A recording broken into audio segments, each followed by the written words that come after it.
La commande scinder le texte en colonnes présente dans Google Sheet peut s'avérer fort utile. Elle va vous permettre de séparer le contenu d'une cellule en plusieurs colonnes en détectant ou en lui précisant un délimiteur, un espace, un tiret, le délimiteur que vous souhaitez. En fait, ça vous permet de faire ça en automatique sans avoir besoin d'écrire une fonction de calcul dans Google. Là, vous auriez été obligé d'utiliser des fonctions de texte ou la fonction split dont nous avons parlé dans d'autres leçons vidéo. Alors, c'est une fonction très simple d'utilisation. Regardez, j'aimerais ici séparer le code 1, 2 et le texte maîtrise ou agent qui apparaît dans cette cellule. Il me suffit tout simplement de sélectionner toutes les cellules concernées.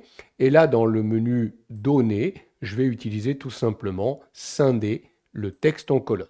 Alors vous avez vu ici, il me demande quel est le séparateur. Je peux lui demander de le détecter automatiquement ou je peux moi-même décider de choisir ce séparateur, une virgule, un point, un espace ou un élément personnalisé.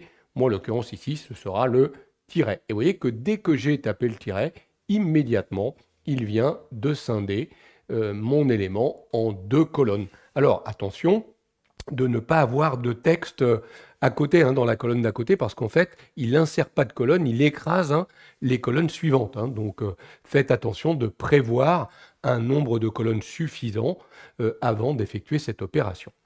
Je vais faire la même chose ici avec les employés. Regardez, je vais sélectionner les employés, je vais utiliser la commande données et je vais, là encore, utiliser scinder le texte en colonnes. Je vais lui dire que cette fois-ci, j'utilise l'espace comme séparateur. Et vous voyez que si je remonte au début de mon document, à chaque fois qu'il a trouvé un espace, il a créé une nouvelle colonne.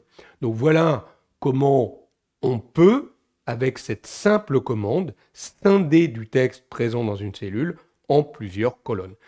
Évidemment, pour des éléments un peu plus complexes, vous n'éviterez pas l'utilisation de fonctions de calcul de texte ou de fonctions comme la fonction split.